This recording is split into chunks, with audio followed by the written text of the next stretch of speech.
when it comes to spiders, I don't want to deal with a spider that sounds like it was named after like a jazz cult hero. You know what I mean? It's like, oh, ladies and gentlemen, give it up for Daddy Longlegs Richardson. Give it up for him on the tuba bone. Hate the daddy long legs. And this girl told me recently, she was like, after a show, she goes, oh, actually, a daddy long legs is harmless to human beings because their fangs are not strong enough to pierce human skin. And to that I said, do not speak to me like that. Don't talk to me that way. Their fangs are not strong enough. I was like, oh, socialize yourself.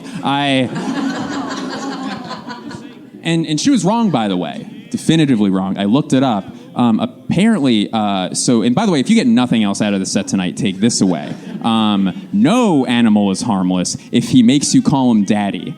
And that is...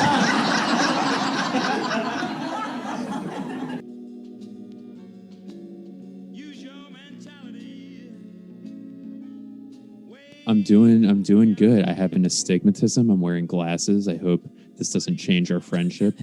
Other than that, yeah. Everything's great. How have you been? I'm good, dude. I'm basically good. Good. Yeah. What could be bad? I don't understand. I mean, I think everything's fine. Everything's so easygoing.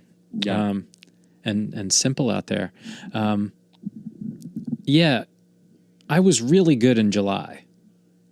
Yeah.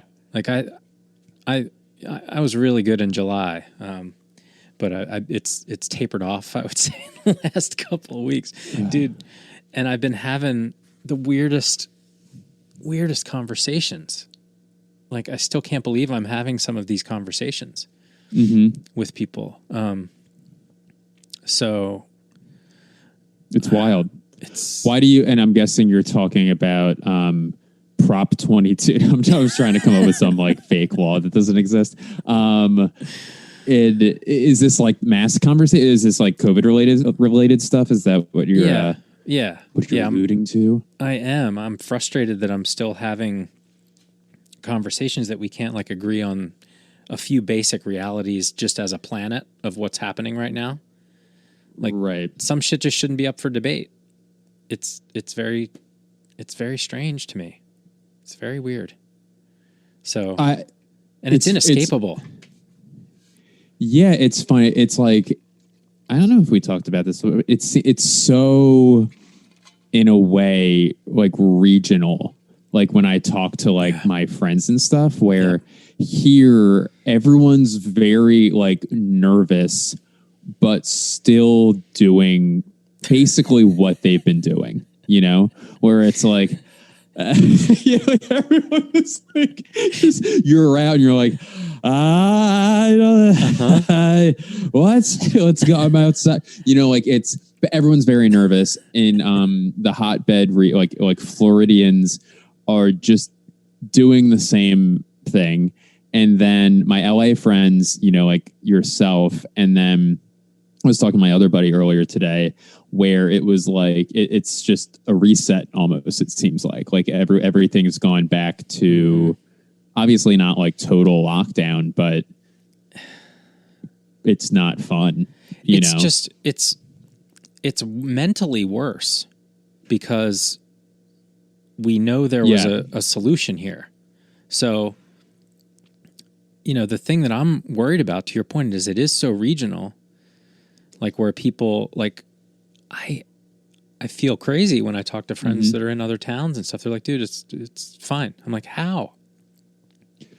Like, it's basically like, unless it hits you directly, it's okay in your brain to just either pretend it's not, like it's not real, like, and find some way to justify that in your mind, or just say, you know, I'm not scared. Like, and that's kind of ignorant, I think. Like, right? Or am I crazy? Like, I get the idea that I would want to be like, it's just, you know, I'll shake it off. 99% of people don't. It's like, okay, but 1%'s a lot. it's very seems scary. like it sucks. So if all we have to do is get a goddamn vaccine that's proven safe and wear masks, like, and we can get rid of this, like, why are we arguing? Like they're giving it away for free. Like, if your argument is like somebody's making out, yeah, you're probably right. The billionaire CEOs are making money. Yeah. But they also stopped a pandemic.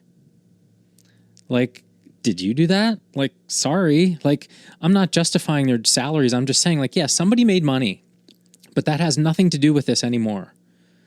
And it can't possibly be the only thing anymore because, and you'll love this, I always tie it in with, like, if you think billionaires run the world, right?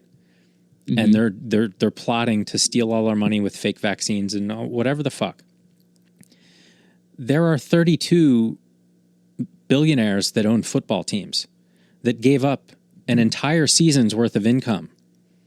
You don't think they were sitting at the table that you're talking about saying, hold on, and what about soccer? Those people that own soccer teams, I assume in Europe, same situation. Like, there's a lot of billionaires, NBA teams, baseball teams. They all probably are billionaires. Quiet ones that aren't on the front pages and shit. But if you're talking about there's this group of special people, is it only trillionaires now? You know, like the billionaires didn't get a say. Right? Like, there's just no conspiracy hold water when you consider you can go to any drugstore and get this. They're not push. You think CVS and Walgreens wanted to do this? Like, book 2 appointments for everybody? And those people who are pissed off about these billionaires getting more and more wealthy, they're not buying products on Amazon, right? Like, they're not shopping on Amazon. They're just like, not only are they not getting the vaccine, because if you really don't want these billionaires to get richer, why are you a Prime member? You know, I can't reason myself into the conspiracy, and I like, generally conspiracies are fun. Oh yeah, you love them. Like it's interesting. It's fun to go down the rabbit hole, but like, I can't even make any sense of this one. There's nothing that makes sense. So yeah, it's crazy. It is like, you know, it's funny because like I'm still like obviously like fully vaccinated, you know, and generally am around people who are fully vaccinated, but I'm still like, you know, you still get nervous where I am still doing stand up. Now, if I was to go see like my dad, or like, you know, if I was going to a thing where there were immunocompromised people, I would shut it down just because I wouldn't want other people to get sick, and I would take tests, you know, but now, even for me, who's like, you know, knock on wood, relatively healthy, it's like, oh, in between, is there like a little patio out here that I don't have to sit in this room, you know, like for like, all right, I'm going to go sit out here, you know, like I'll wear a mask in between, you know, when I'm not on stage. And then, you know, and Philly, by the way, they just announced is 80% of the city already has one shot, which is like crazy. I would have guessed it would have been that high, which is great. Still not high enough, but like still really, like, it's almost like San Francisco shit, you know? Yeah. And, but yeah, it is, you know, it's funny. It's like to the mental part of it too. It's like that is shit. We were so fucking close. You know what I mean? Like, oh God, like you can see we could see the finish line, you know? But I think, this is just going to be a thing that's like, fuck, just do your part, you know? I mean, yeah, it just boggles the imagination. I can't even believe I can't believe we're having these discussions. So like, I keep coming back to like, what do we do now? Because we're not going to be able to change everybody's mind, obviously. So we have to start, like, I don't know, dude, we're not going to solve it. You have a new album coming out. Like, how fucking dope. Your second pandemic album. Speaking of emotional anchors. It's called A Lifetime of Laughter.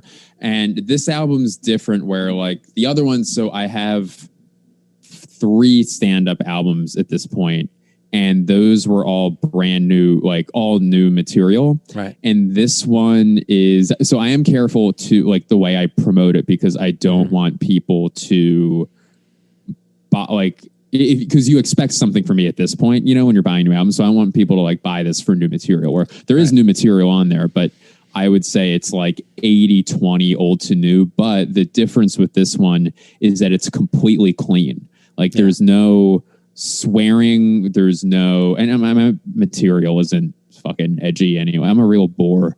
But it's all fucking 2% milk, my jokes. But there's no, but also it is like I did it for, to get plays on XM Sirius, and like not on their like dirty, like my shit can be on their dirty things anyway. I'm like, let me see if I can do a clean, 45-hour. And honestly, it wasn't that hard. Right.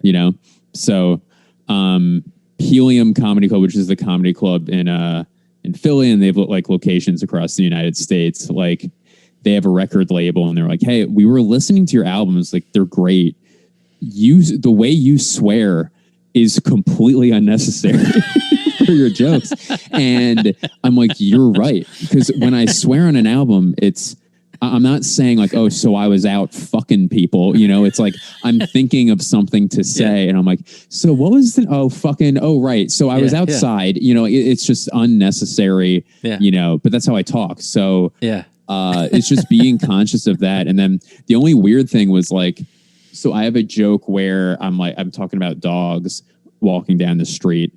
And I have like, I do an act out where a dog says, "I'm going to kill you." And that was a thing that I actually had to change because you can't say, like, these radio stations won't say like kill, like they don't let you say kill and let it be squeaky clean, so that was probably the oddest thing. But like, other than that, I didn't really have to change anything. What did you change it to? That's coming out in a few weeks and go ahead, Matt. What did you change it to? I know the bit. That's why I'm trying to picture what the dog says fucking now. Slit your throat with a shovel. No, it was it's That's like so much worse. The opposite of clean, Blake.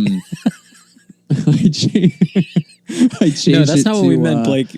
You made it worse. You made it way worse, Blake. Like, no. No. It's good. It's good now because they can picture it. I just like don't realize what the whole purpose of the whole thing is. Oh, was I not being descriptive enough? Like, oh, you want me to be more specific? Is that what it is? I'm going to bite your neck and then be put down in front of my family.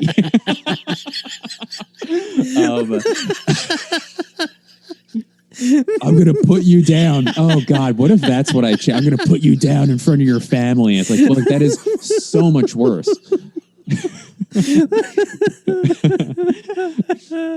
I'm going to maim a child. But yeah, it's... I think I changed it to bite or something. I don't remember what I said, but like, it was the act out that was the funny part, not the lines. So that was in... Yeah, I don't know if I tricked the audience or what. Like, I don't think bite is funny at all, but you would be the judge. Buy the album on September 10th. I want you to do the other bit. I'm really proud of it. Now I want you to do the other bit where you actually do get super detailed for some reason. What would be funny is if my next album was all the same material, but it was for like a filthy outlet, and I had to take all these jokes and make them so dirty and horrific. That would be way better. I know, it'd be much more successful. It just sells 10 times more. The people have spoken, and we had to start a new channel. But yeah, man, I'm excited. Oh, that's excellent. Yeah, I remember we talked about that a while back when you were getting ready to do it, I think. So that's great. I can't wait to hear it. Yeah, it's funny. Like your cursing is completely unnecessary. And that's how I talk. Yeah, it's weird. So like I did like a bun, not a lot, but like a decent amount of like corporate shows over the pandemic, like on Zoom. Yeah. And that's the thing. And when I would do colleges, you do like in those situations, I feel like no one should ever tell a comedian what they should do unless you're hired by someone for a specific job. And in that case, I think as a stand-up, you're kind of giving up your immunity, where like if you're being hired by a school and they're like, hey, we're going to give you a ton of money, but you're not allowed to swear. And then you're an employee at that point, So if you're willing to do that, you make a lot of money. If not, like that's cool too. But then like you're not doing the job, you know? I think what you said was really important. Like if it was essential to your bit and you were going to stand on the principle of like, well, then why did you hire me? You know, my bit hinges on me saying this thing that you're telling me I can't say. So you shouldn't have hired me in the first place, and I'm going to stand by it. But if it's completely unnecessary and you just have to get like control of yourself, then yeah, like if it doesn't hurt the joke, basically. Exactly. Yeah. And if it hurt any of the jokes, I would have not handled that note well. Yeah. You know, but it like they were like the guy's name Jeremy Essig, who used to be a stand-up as well, and he gets it. You know, like he's a guy who just one of the rare people you trust in this business. You know, so and he like was correct and phrased it in a great way. So I'm psyched about it. Yeah, it's cool. So it's coming September 10th. Cool. Then this will come out in advance of that. People can awesome. Go order Thanks, now, man. and I'll put links to all the other shows, but or all the other albums as well. Do you think it'll change the way you even prepare from now on? Like, I would think it would slow you down a little bit in a good way. Like, you know, I do need to. So you're spot on where it makes you more like judicious and aware of your phrasing and words, you know? So not even necessarily like, oh, I don't want to swear, you know, because that's like not going to happen. So it's more of, it makes you pay attention to word economy, sentence structure, you know, like order of sentences, like, oh, am I revealing this to her? Like, so it has helped in that you're more better attention to detail, I think. So like when I'm preparing, I look at more details rather than being like, is it funny? Like obviously that matters, but like, is it funny? And let's see all the different moving parts that make it funny. Yeah. That's cool. No, that's good, man. I think it's a neat exercise that I think is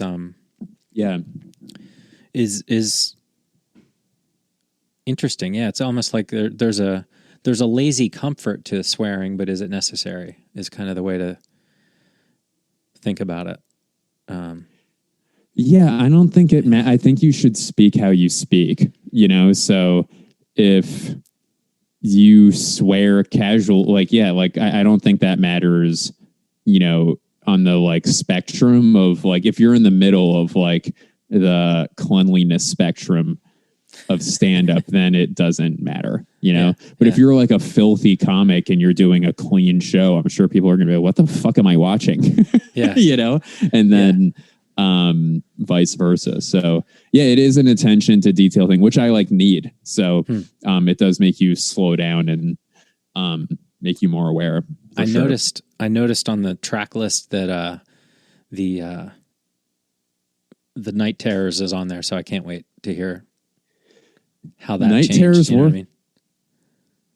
It's getting rid of the word like instead of saying there's a fucking baby, and I'm not even good, if you haven't heard the bit, I'm not even going to go further into that. I'm just going to give you that amount of context where when I'm screaming before there's a fucking baby, now it's just there's a baby. So rather than using swearing, you amp up the energy. Because swearing is just emphasis often. If you're using it intentionally, it's just emphasis. So how else can you emphasize this? Is it energy? Is it, you know, through like act out where you're more scared or more angry or, you know? I don't think, I mean, as a comedy fan, I don't think anybody would give a shit that you're redoing jokes in a different way. Because especially the way that you deliver. Thank you. I mean, the way you deliver, even though your jokes are,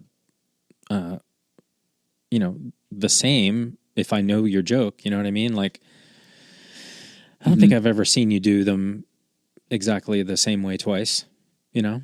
And No, which is an issue. At the same time, is that it does make it harder to like get things on tape, but also like I've stopped trying to do things the same way twice because to your point, I can't do it, and it makes me worse. You hit the big punches when you need to, like, you know, fine. like. You hit the tags when you need to appropriately, like you get it all in. you know? Yeah. Yeah. I mean, and then you riff. yeah, I mean, There's a, I think I'd be disappointed if I saw somebody completely exactly mimic and repeat their joke. Like, I'd be like, yeah, it's wow, like a, they're broken. Like, something's wrong. How do you do that? it actually would give an air of inauthenticity of like, oh, part of a lot of stand up is just making it seem like you're saying this for the first time, Yeah. and you can be doing it for like 100 times. That's most of stand up. So if it's clear, oh, this person is just not reading, but it almost sounds as if they're reading, like without reading. It's like, what the fuck? This doesn't sound cool, especially with podcasts like this. People are used to now digesting comedians in an off the cuff, like extemporaneous, like, improvisational way. And then you hear something rehearsed and they're like, what? People aren't ready for it, you know? Yeah. Yeah. It's very interesting coming out of, a year and a half of, that's all we had too. It's very interesting. I think, I've been trying to figure out when I can do shows again. Yeah, I was going to ask. And I'm just not. Well, you have kids too, which is a complicating. Yeah, and my youngest can't get vaccinated yet, so it's like I have a little patient zero running around constantly. Yeah. So. Yeah, I don't want the layer you were talking about before. Just like, I guess everybody's outside. I guess we can take off our masks. I don't know what that, like, I guess. I don't want that on the show. Mm-hmm. Like, I just don't want it on the show. I would love to do shows. I would love to be on shows. But I'm still just like, I don't know. I'm still having way too many conversations that are like, at the grocery store, there's still people that don't think this is real. It's just like, I can't, you're all out there. Like, I don't think I'm ready. I'd love to hear a good argument if I'm wrong, because I'd love to be wrong, because my way sucks, honestly. Yeah, it's so hard where I think at the beginning of the pandemic, what I'm about to say, I would sound like the people that you're talking about right now, And I think obviously Delta throws a bit of a wrench in this, but I think now this is a person who is, again, knock on woods, early 30s, relatively healthy, with a fiance, like only live with my fiance who's like more healthy than I am, significantly. And then it's not close. And then like also like being responsible for other people, so I think you have responsibility to your family, and then you have responsibility to society, as well.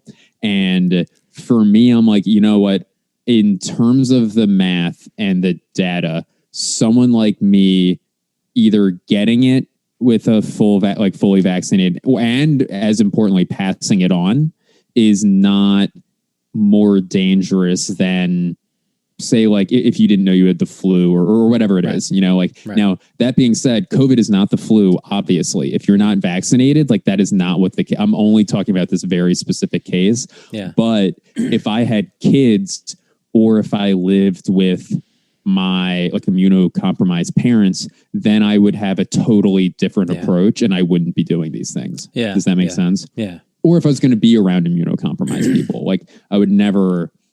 It's a risk. It's a risk benefit ratio, Yeah, I get it. I mean, there's lots of stuff I threw away at the beginning of the pandemic that is like, okay, I'm not going to wash my groceries anymore.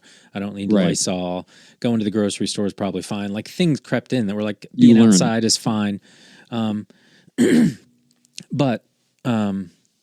it still blows.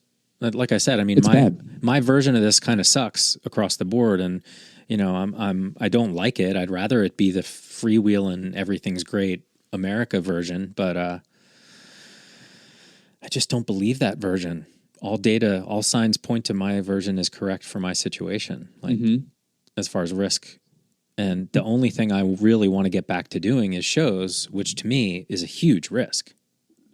Yeah. Would you do? Here's the fucked up thing. I want to talk to you about outdoor shows. The fucked up thing is that as a comic, you're spaced away from so it's almost not as much your problem, right? Which is, and I'm not saying that in a good way. I'm saying that like for your own safety, it's like, listen, you can talk to us and distance yourself from the other comics outside, Yeah. but the audience is still, even if they're masked, like it's so funny. We're doing so many gymnastics with this, but because it's necessary. But I did a show. I was in New York whatever the fuck it was, 2 or 3 weeks ago, and I did a show at this little theater in Brooklyn, and they required proof of vaccination at the door, and it was so. Can you still catch it? Of course, but the relaxation and the lack of nerves that I had going in there, where it's like, well, at least I know that it's not going to be a super spread, you know what I mean? Like a super spreader event, you know? And I just don't understand why I think places think that it's going to cost them business if they require proof of vaccination. Yeah. And I honestly think if you're considering proof of vaccination, that means that you have the type of clientele that likely is vaccinated. And if you don't, people will come because your place is like that. Right. You know what I mean? Like I would much rather let's go out to dinner tonight. Okay, this place requires proof of vaccination. We're going there instead of this other place. Yeah. Yeah. It's a no-brainer. It's still unfortunately, I think, too much of a black and white distinction though. Like that's the part that's crazy is that it shouldn't be. We don't have this discussion on all the other vaccines. It's just because this one's new. Like nobody's like, does everybody have their TB and MMR shots? Like nobody gives a shit because of course you do. Like you got it when you were a kid and you didn't fight back against the man. Like they were trying to save your dumbass. So yeah, like that's the one that's just so frustrating. It's like, are we light years ahead of society and intelligence? No, this is basic virology. Like it kills me, dude. Anyway. And we're back to it. See, it's pervasive. Like it's a fucking magnet. It's omnipresent. Yeah. It's like, I hate it. But your new album. Yes. Well, what's funny too. So we, with that album, so it comes out in, I guess next week. I fucking do not have any control over anything right now. Really? So I guess it comes out next week. And I don't mean in terms of like my career. I mean like knowing when anything's happening. Yeah. So that's happening next week. This you might, because I love talking like nerdy stand-up shit with you. So we shot it as we did like a 3-camera shoot of it as well. And this was shot before I got engaged. It was Cinco de Mayo of this year. Okay. So it was still limited space. And I think there were like maybe 100 people there. And, on the album sounds great. But in Helium? When you're looking at... I'm sorry, go ahead. It's in Helium?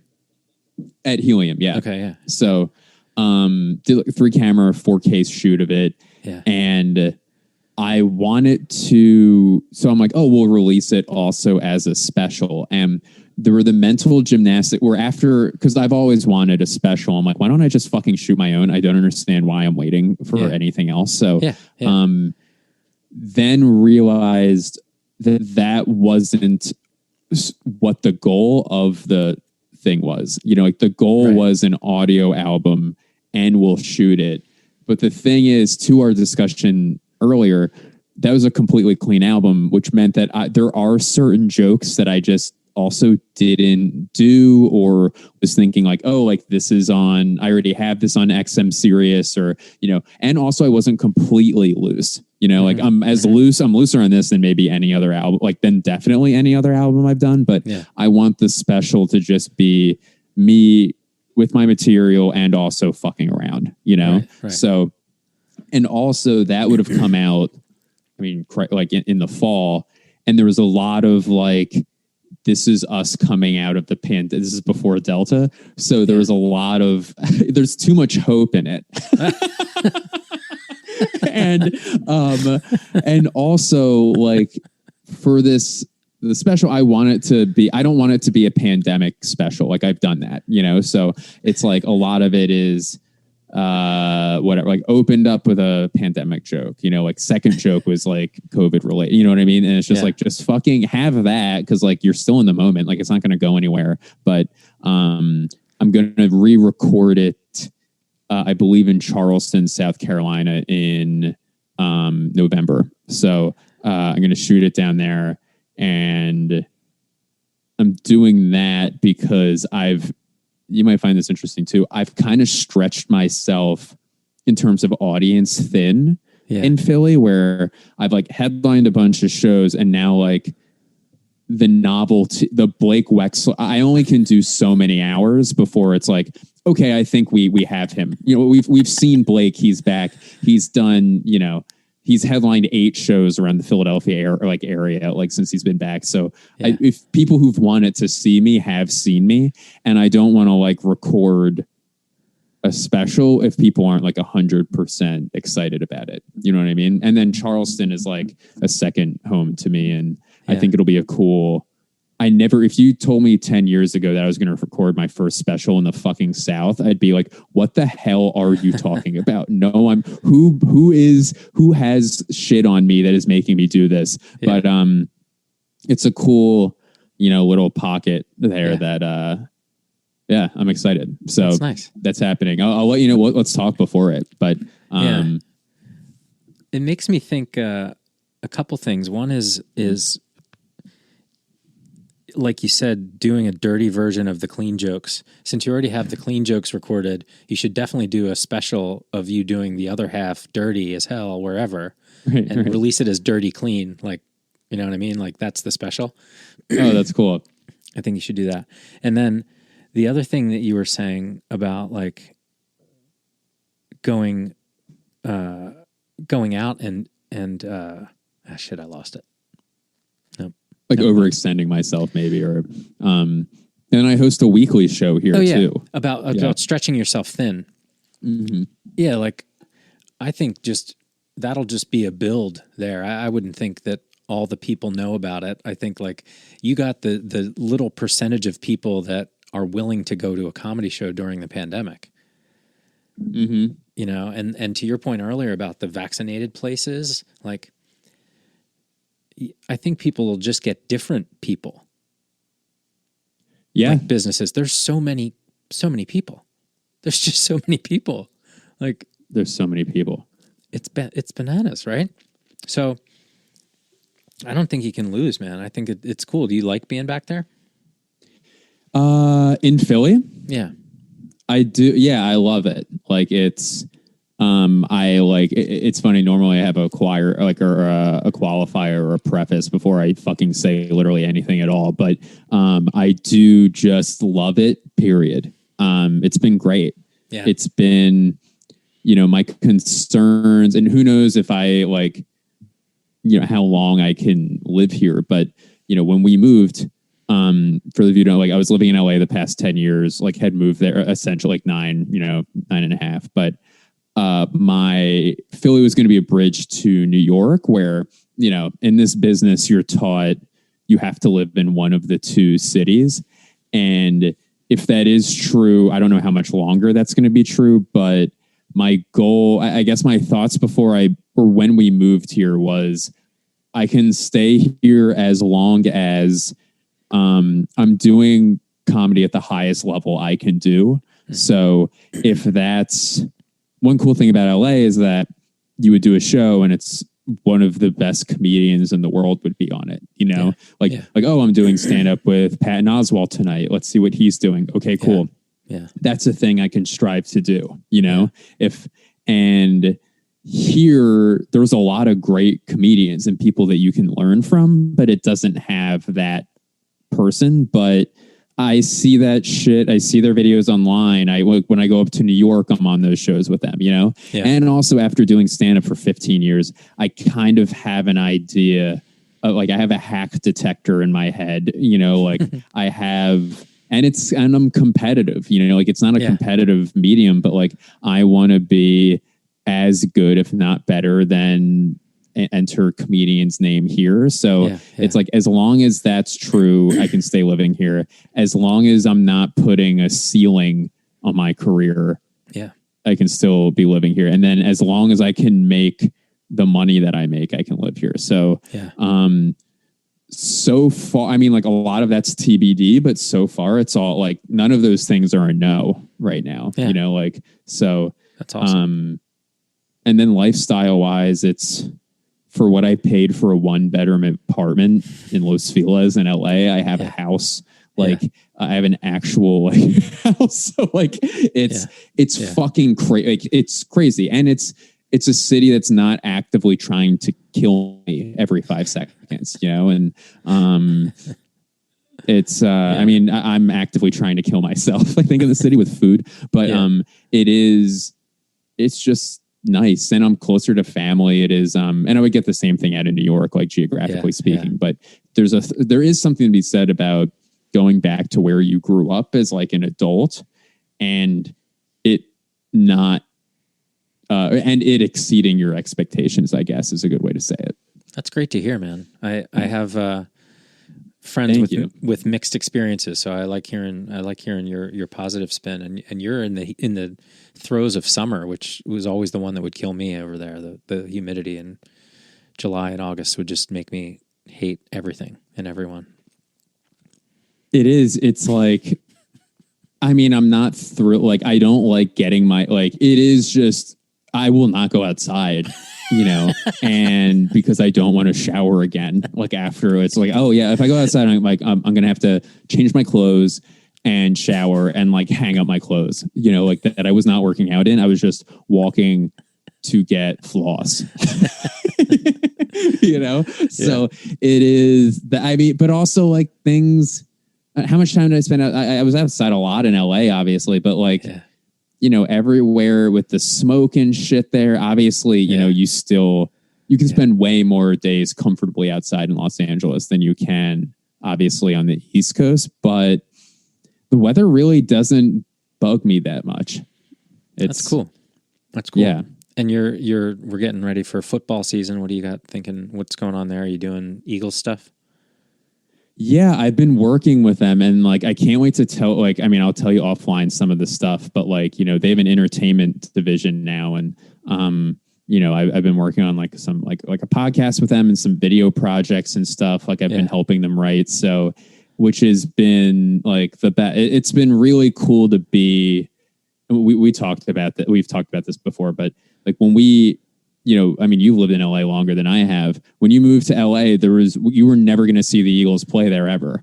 Yeah. You know, and then they have 2 teams for some stupid reason. So now like you know, we saw them play like 3 times in 2 years. And, so it is cool being here where, I mean, it's such a silly thing in life, you know, like there's way more important things than sports, but like, it is really cool to be like, now when I see a guy in an Eagles hat, if I yell, "Oh yeah, go Birds," I'm like fucking weird because everyone likes that here. You know what I mean? Where when I was in LA, I would see someone like, "Oh, go Birds, what's up, buddy?" And they would be like, "Oh shit, go Birds." And if you did it here, it's like, does this guy, like, is he okay? What is this? Like, what is he? Is he lost? So I am psyched about that for sure. And I biked in, there's this thing that they do called the Eagles Autism Challenge. Yeah. And the Eagles have this amazing foundation, the Eagles Autism Foundation. And basically, I think that's what it's so funny. I'm about to say the most glowing, loving thing in the world. I'm like, is that what it's called? It is called that. So I don't know what the fuck's going on with my brain. I can't remember anything. So that is what it's called. And basically, I did like 30-mile bike ride, raised money, ended up raising like over $1,000 for the foundation, like people donating money, which was so sweet. And afterwards, I met and by the way, actually, don't forget, remember, this is a 32-year-old quote unquote man talking right now. And I'm about to say the sentence, which is, I met all my favorite football players. And I met all my favorite football players. And it was like, after the bike ride, they came to like the stadium and like, you know, at like 8 o'clock in the morning, meeting everybody. And it was just a fucking delight. Like I was on cloud nine, and in the back of my head, it's like, Blake, you work with some of these people who are around here. You can't be like, you don't have the hairline to act the way you're acting right now. You know what I mean? Like you can't be this child. You need to come off as some sort of like professional. And I was just talking to him. It was fun. After a certain point, I'm like, oh, there's actual children waiting behind me to get autographs. So I'm like, I need to go not talk to these people for a little while and let them actually talk to real children. But it was best. It was fucking great. That's amazing. Phillies are a nightmare, but like they're here, and the Sixers are the bane of my existence, and the Flyers, I don't completely understand the game of hockey, but it's cool. So it's hockey. Hockey's so Sorry. weird. Hockey's so weird. Because going to a hockey game, it's like basketball's kind of similar. Like all of the shit in between, like quarters, and it's like a show. And there's It's so weird to me to go see it live. But like if you go to a Flyers game and sit like next to the ice and just literally just watch the game, it's so good. My college roommate played ice hockey, so I'd go watch him play, and I like learned how ice hockey works from him. Yeah. And seeing it in like shitty rinks on the side of the road, you know, you've seen them like off 309 and like just crazy back road rinks, fights, like just drunk 28-year-old dudes like crushing, like it was bananas. My buddy was the goalie, and but it was fun like in college to go to those games and just be like, what is going on? It's like two bar leagues against each other. Like, it was a lot like, what was that movie? Slapshot? Slapshot. Yeah. Like he showed me Slapshot, and then like I went and saw it live like every other week. Like it was crazy. But now watching real hockey, and I saw my first Flyers game not that long ago. Oh wow. Or no, I saw Sixers not long ago. Hockey, I've seen a bunch. But so much other shit is going on in the arena, like that it makes it really strange. Watching it on TV is a little better, but then like a baseball and a football game is just so different. And like, have you ever seen soccer? Like European soccer? Like, did you ever go in like to a game in Europe or anything? Not in Europe yet, but I mean, I watch like soccer like every week. Like I watch it all the time. Football, excuse me. Yeah, but I really like that sport because like I became like a big like Liverpool fan like 10 years ago or maybe it was more than that. It was like 15 actually, because we were in London and I was like, you know what? I'm going to pick a favorite soccer. This is like my sophomore year of college. I'm going to pick a favorite soccer team while I'm here. And then news broke of this star player for a team went like head-butted a DJ and broke his nose. I'm like, what team does that guy play for? And they're like, hey, it's Steven Gerrard. He plays for Liverpool. I'm like, that'll be my favorite team. And I've just been cheering for them ever since. But I really like waking up early to watch sports where, you know, you're kind of, and soccer is like chill, you know, like and it's continuous. There's no stoppage, like you're saying with basketball or, you know, like in between plays with football, like in football and stuff, you know, like in between punts or when they change possession. It's just back and forth. And I know a lot of people say that's boring, but I think I'm at the age where I like sipping coffee and like eating a high fiber food. Dude. My daughter plays club soccer, and it's my favorite sport. It's literally my favorite sport to watch. And you're there at like 7 a.m. in the middle of like nowhere, Lancaster, California, you know, like, and you're just like, this is great. This is just the greatest thing I've ever seen. And it's, you know, I understand why ties work now. Like, my daughter's team won the championship this weekend on PKs.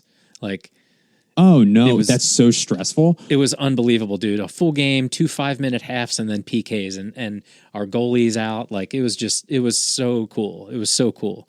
But like, yeah. Congrats to her. I had a buddy of mine explain cricket to me also, which was fascinating. Like I could actually hear a description of a cricket game and be like, oh, I understand what happened. Like, yeah, sports click in in a way, I think, to watch them. My wife has been saying lately that I should watch baseball more because I just analyze the shit out of baseball, and I love it. I love watching baseball. We were watching the Little League World Series. Oh my God. And Amazing.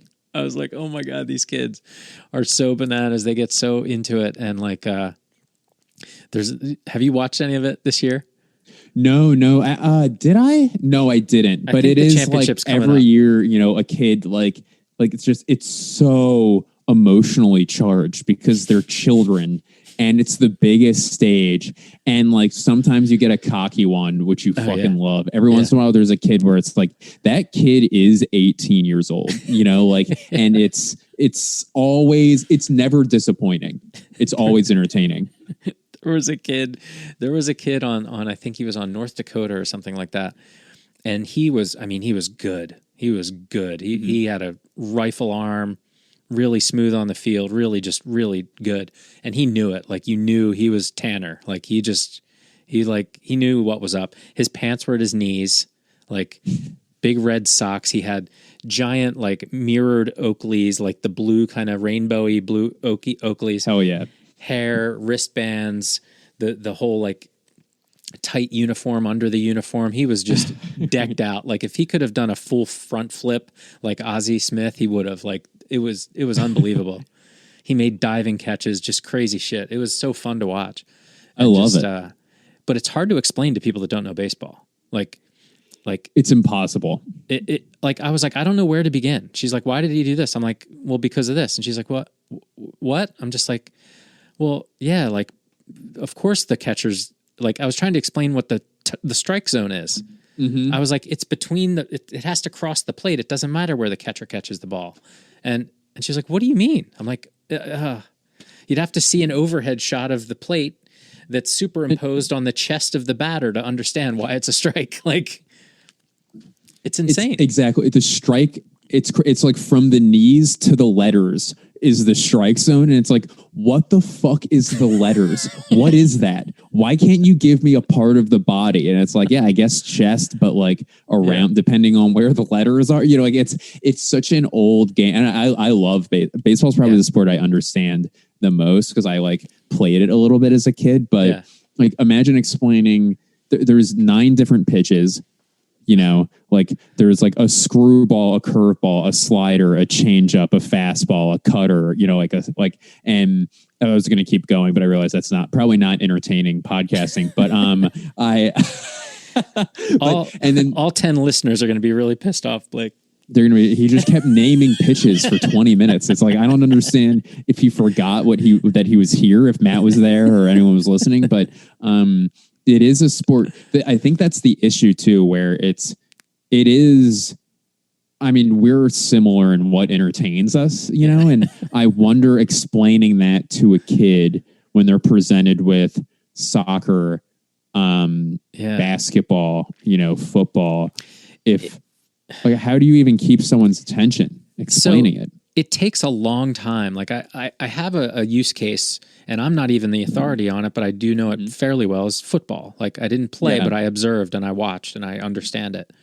And this girl that used to sit at the bar with us in Santa Monica for the Eagles game had no idea really and wanted to know and like legit wanted to know and ask questions. So over the course of like a few years, she really knew football. Like, and that's like 4 hours per Sunday, obviously not talking the whole time, but shit would happen or she'd ask me why I would say something. And I'd just be like, well, because see that guy there, watch what he does. Like, see why that's a bad play. See why it's really stupid to keep running on running the ball every time or never running the ball, Andy. It's like, it's funny that the way of Andy reads play calling completely warps her like idea of what football should be. It's just like she starts watching like a Chip Kelly team and it's like, wait, so who's the guy standing a few yards behind the quarterback? Like, oh, that's the running back. He wasn't used for the previous 11 years.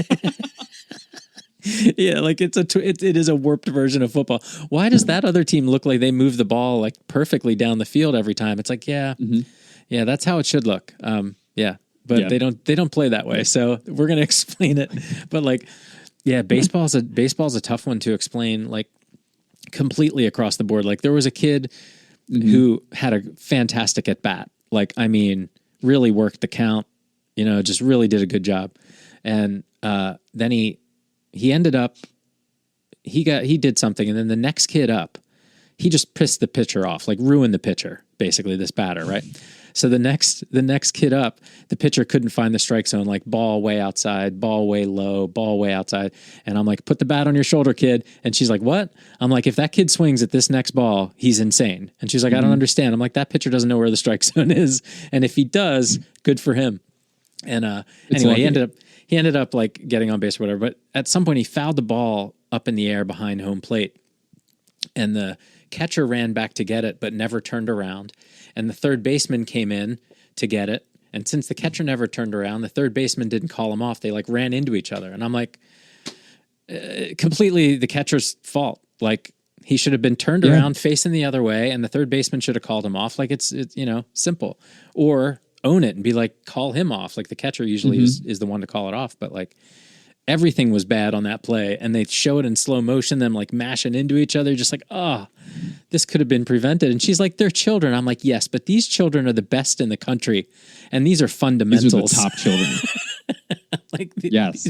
I'm like, these are fundamentals. And then I realized there's so many goddamn fundamentals that whatever, man, it's all mayhem. Like, the whole sport, like you could have, I don't know how many great athletes, like whenever there's a great athlete in baseball, you're like, oh, that guy played football in high, like they always mention, and obviously like when I say great I'm speaking relative to other sports, and like comparing a fucking running back or a linebacker to a second baseman, you know what I mean?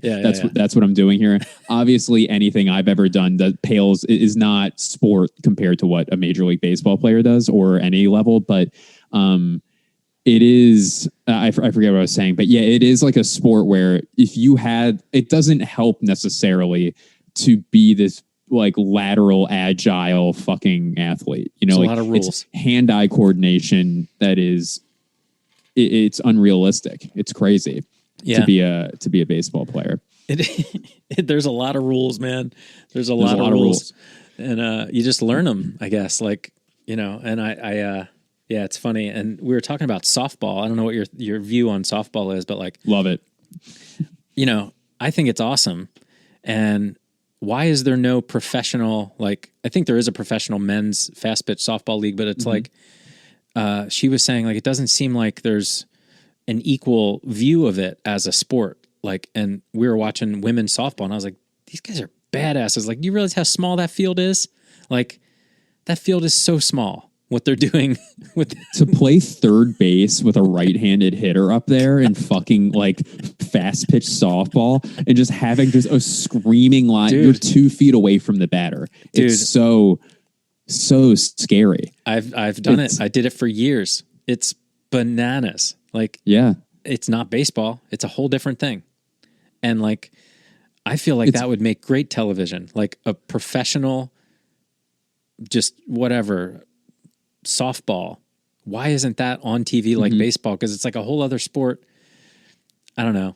It's very interesting. It's very interesting. But like, you never see young guys playing softball. You know what I mean? Like, right. It's has-beens. Right. It's baseball has-beens. I think that's always. why.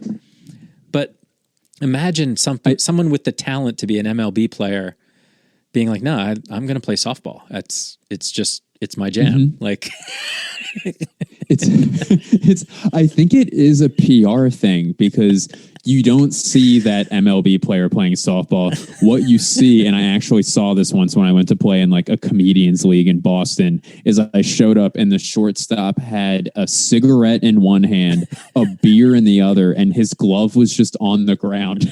and I was like, oh, this is what this is. That like that's the type of softball you see. You don't generally see, like the incredible women. I mean, obviously ESPN shows the college World Series, but it's that ball comes in really fast. It still hurts when it hits you in the face. Like, listen, yes, it ain't soft by any stretch. No, it's a big baseball. Like it's a big just baseball. call it hardball. Like that's another thing. Just call it hard. The ball's hard. It's not like, why are you I'm Seinfelding this a little bit, but why is it called softball? It should be called big ball. It's just bigger. It is just big ball. I don't know why are they calling it? It's negligibly softer than a baseball. It's smaller. No, a baseball is just smaller, and that's it. Yeah, pretty much. Yeah, it might have thicker leather. We're just going to play big ball. No, but like if actual athletes tried to play softball, like it's always like under this joke. Like, why is it a joke? Like that's what we were wondering. Like I don't know. It's a hard sport to play, but that's a good point. If you got a really like. If you like, there people do play competitively in their like local leagues and stuff like that, but I mean like professionally. And the teams that do play, like the beer leagues that get really serious, like I played on one out here, and it was fucking hysterical. I was like, I don't want to get injured. Like we're playing softball, you know? Right. And I had this guy like yelling at me, like, why didn't you dive for this? Like I was running towards the outfield from shortstop to catch a fly ball like over my head, and I was like, I'm not gonna dive. There's like bottles and shit on the ground, like, you know, and the guy's yelling at me from left field, like, what the fuck are you doing? I was like, honestly, dude, like it's softball, but why do we take it so not seriously? Like, it's so funny. I know. Yeah. And if you had one guy who was like played in like the major leagues, he killed everybody. He was the best player on the field by far. Like, why do why you bring him along? Like, like he's got to play catcher and he has to bat opposite of what he hits, like you got to dumb him down. It's like, right. And he'll still kill it. Like I always watch, this is embarrassing, but during Major League Baseball All-Star Weekend, I always will watch the celebrity game. And now this year it was like Instagram and YouTube stars. And I was like, I do not know who any of these people are, and I should, but I knew who. But then they would also have like Todd Helton was in it, and then like Dante Bichette, like the old Colorado Rockies players, and like Dante or Larry Walker, whichever one it was. And Larry Walker was just he did not look good. Like John Kruk looks better than like Larry Walker looks right now. He just one simple swing and hit it like 500 feet. You know what I mean? It's just one of those things where when the muscle memory just comes out and you're right. You just and it doesn't matter the age. I think until the age of 66, a former Major League Baseball player would crush it in softball. It is a muscle memory. Yeah, it's funny. Like now that you say that hitting it, when you hit a softball, it does collapse more than a baseball. It is softer than a baseball. So the inside must be different for those of you checking. Like it must be different a little bit, but like it's still pretty hard. It's still pretty hard. But yeah, like someday maybe softball will be a bigger deal. I don't know. We'll get this. It'll happen. I'm sure of it. Oh shit. What else, man? You're liking Philly. That's awesome. Do you have season tickets or anything? Are you going or you just go to a couple games for the Eagles?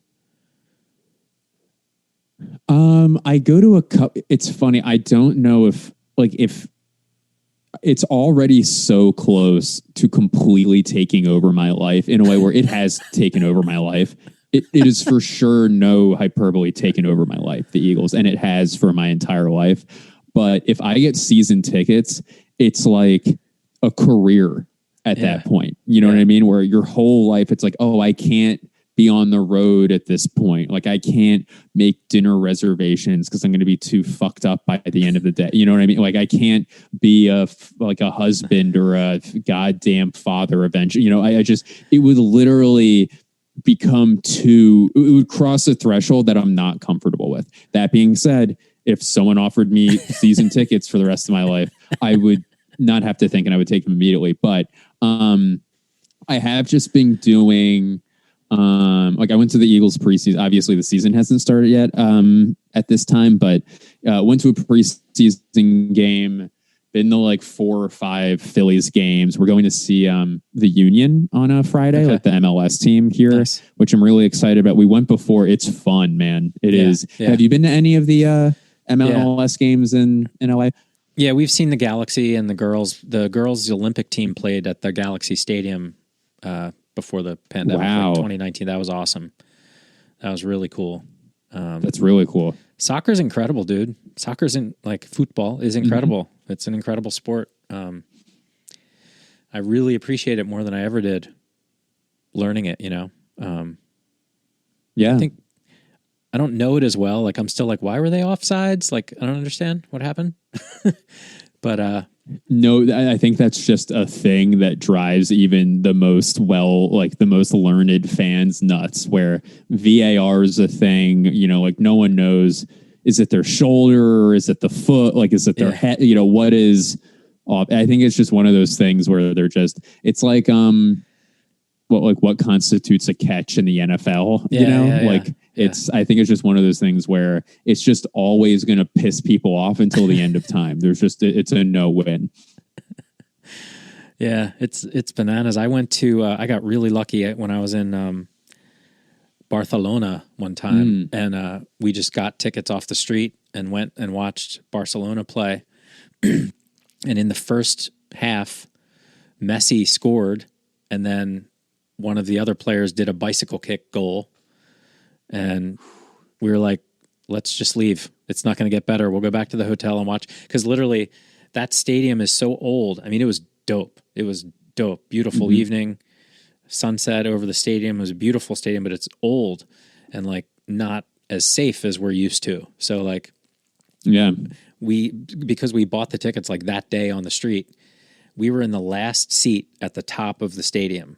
And behind me was just air and a wall and a drop of however high that stadium is, 5 stories, 7 stories, whatever it is. Like the wall couldn't have been this much higher than like my waist. Like it was, yikes. I was like, wow, like for sure people have gone over this, like cheering, like for sure. Yeah. Like no question. I don't know if that's true, but it was like, I was like, wow, man, this place is crazy. And then the woman sitting in front of us was turned towards us with her camera, talking to herself the whole half. Like she was live streaming the game that was happening behind her head live. That's crazy. I was like, what year was this? 2017 maybe. Oh, recently. Cool. Yeah, 2017, 2018.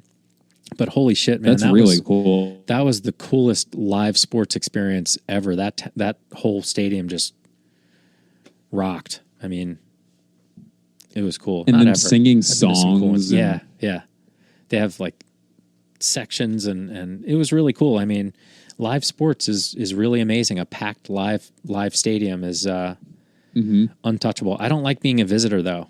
Like I went to a Dodgers Phillies out here recently, like for the 2 weeks when it was safe to go outside and they opened everything. That was fucking scary to be like, all right, I guess we're doing this. Let's see if the vaccines work. 50,000. Okay. But I don't like being the visitor. Like when good things happen, it gets quiet. Like, yeah. And that night in particular, because of the pandemic, they had just opened seats like that 2 days prior, maybe a day before. So it was all Dodgers fans, and they gave away a Dodger jersey that night. So like one red hat and a sea of blue and white. You're just like, fuck, I don't like this. I don't like the feeling. Nothing against Dodgers. It's just like, I don't even feel an intense rivalry to the Dodgers because they were a different like region than us. It wasn't until playoffs that they became a rival.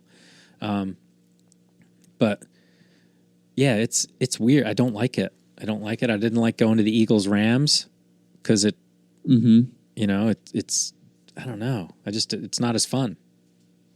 You do have to hold back. That's so interesting. I love talking about this shit where like, it's funny. Eagles Rams, I felt, because to me, my eye, it was 60-40 Eagles fans to Rams fans, at that game. So you weren't sticking out like a sore thumb like you would at a Dodgers game. Yeah. I've stopped wearing like my team's colors to those games because I just were like, I mean, like even best case scenario, someone's like screaming some sort of homophobic slur at you. You know what I mean? Like that's the best case, or like cursing at you or whatever. And it's just like you're just getting bad energy. Yeah. And worst case scenario, you just can't see who's coming up behind you. You know what I mean? And everyone's drunk, and like, you know, especially at a football game, football is just so violent and everyone's just fucking amped up. You know what I mean? It's just not worth it. I guess the last, because I would go to like all the Phillies games whenever they would come to LA, and I would wear a UCLA Chase Utley shirt to the games. Like that was my little my little thing, where it's like, oh, if you would have to be a really big fan to point this or to have an issue with this, you know? Right. And then my buddies and I, I guess it was a year, maybe 2017 or 2018, we went to Eagles Dallas in Dallas, and I wore a black like Eagles shirt. So like from the back, there was no logo. So if anyone was coming up on, like, it would be to the front. So at least I'd see the punch coming. You know what I mean? Right. See it collide with my head. Yeah. But yeah, it's just so aggro and can be, you know, not to like sound like a wimp, but like can be, it just is dangerous, you know? So it's like, why am I paying, especially for football, like $200 for a ticket to be worried someone's going to throw shit at me, you know, at some point, or to, in the best case scenario, we're doing great and have to like stifle your emotion, you know? Yeah. It's just not as fun. It's not as fun. Yeah, you can surround yourself. Like when we go to Eagles games, it's all the people from the Shack and all the Eagles, you know, Green Legion shows up big. Yeah.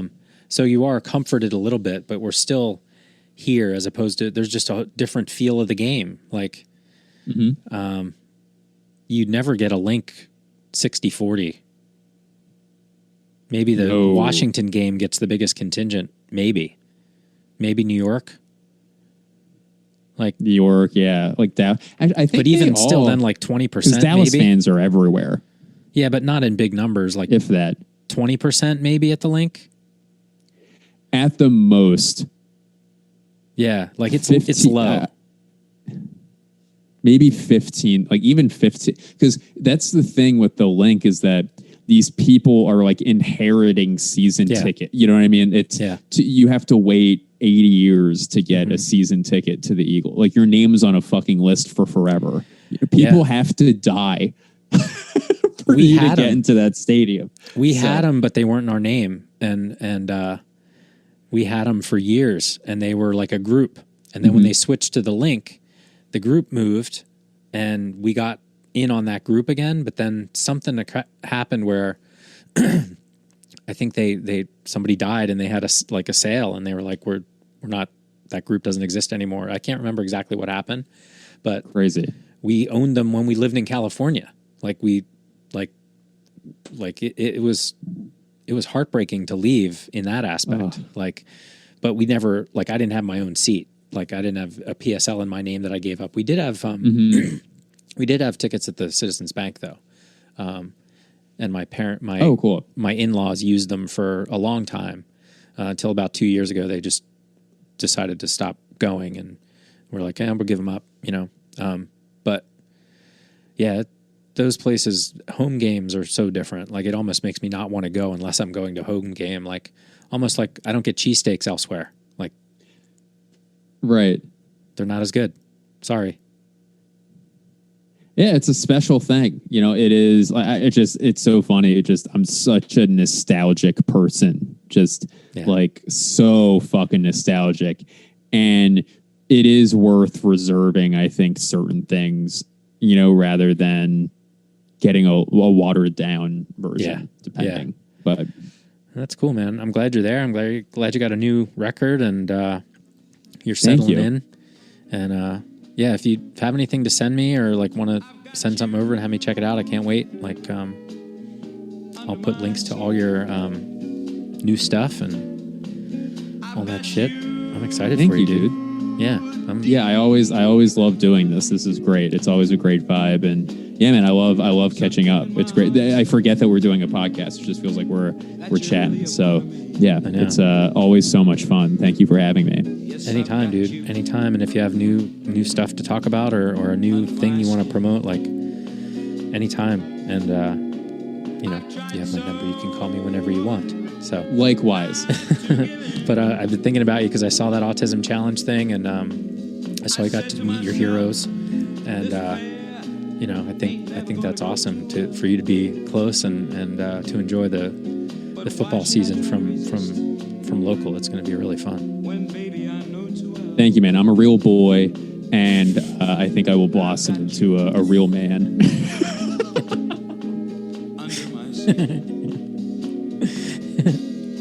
Thanks, dude. Right on, brother. Be good. I'll talk soon. All right, you too. Later.